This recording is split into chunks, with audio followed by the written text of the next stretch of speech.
The astrology for July and August is definitely something that you want to know about. You've probably already been feeling the effects in many different ways.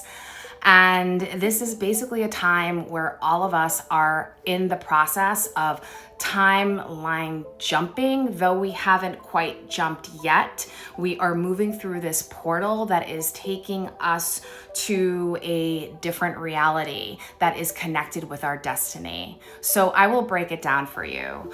On June 29th, we are going to have Mercury finally retrograde in the sign of Cancer. And this will last till July 23rd. Then we have the post shadow of that Mercury retrograde, which will be ending on August 8th.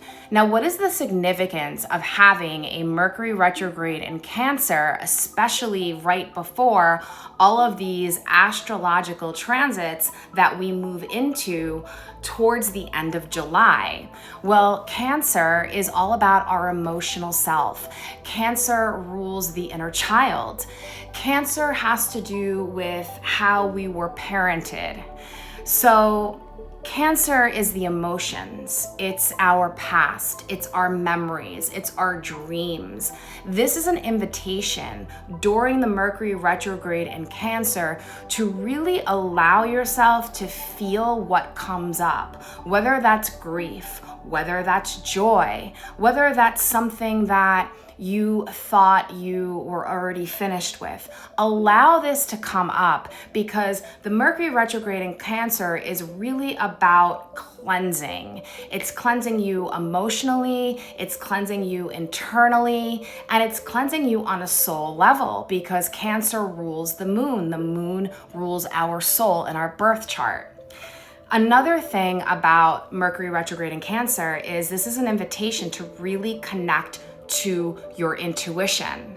Now, you may have people return to you in physical form, but you also will probably have people return to you in your dreams, whether they are living or not.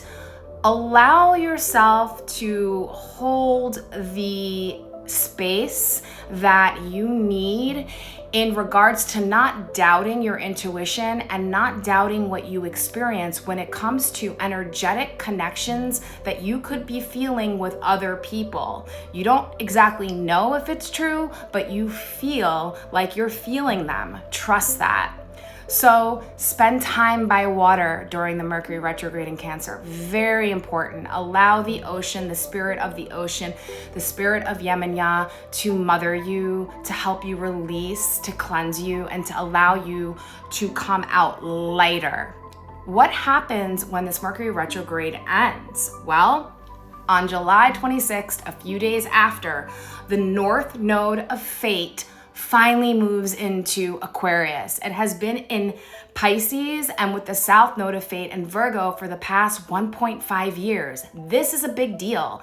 This is going to be eclipse season. This is where we start to timeline jump. This is where we start to move into a different reality. For some of us suddenly, and for others in a way that we're not quite aware of, but we have actually shifted. So the North Node will move into Aquarius. Important to see where Aquarius is in your chart. And the South Node will move into Leo. Important to see where Leo is in your chart. So on August 12th, after the retrograde, pretty close after the retrograde, we have our first solar eclipse ever since 10 years in the sign of Leo, okay? Solar eclipses are all about new beginnings, but they're also connected with the South Node. So there's something that we're releasing and letting go of. Check where Leo is in your chart. It will be at 20 degrees. So you want to see if any of your planets are close to Aquarius or Leo or Scorpio or Taurus around 20 degrees. But it's something that we're letting go of. But out of that letting go and that release, there is something new that is fated, that is connected to our destiny that comes into our lives. And then on August 27th, we will have the Pisces eclipse, a lunar eclipse. Now we've had the Pisces and Virgo eclipses for the past 1.5 years. This will be with the North Node. So this is about releasing.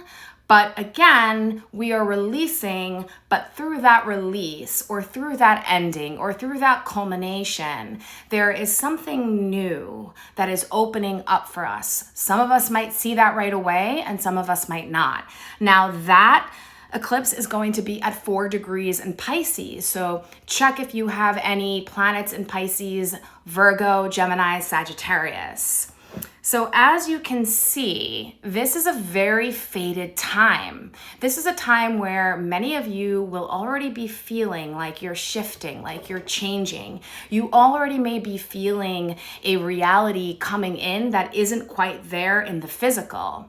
If you are a Cancer or Capricorn, Libra or Aries, this Mercury retrograde will probably affect you more than others. You also want to check with your sun, moon, rising, or Venus sign. Now, if you are a Leo or an Aquarius, a Taurus or Scorpio, the first eclipse in August is going to affect you. But again, check your North and South Node placements. Are you having a North Node return? Are you having a North Node or South Node return? Are you an Aquarius rising? Are you a Leo rising? It's not just your sun sign. And then of course, Pisces and Virgo, you guys have been through a lot from the past 1.5 years. This is another eclipse.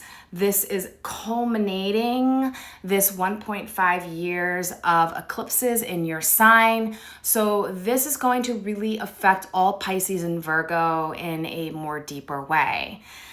This isn't anything to be afraid of. And I just want to say that there is already a feeling for many of us that we are leaving one reality, even though we can't quite see what the new reality is, but we feel it. And the Mercury retrograde in Cancer is going to communicate that to you a lot through your intuition, through your dreams, and through your emotions. So trust this process.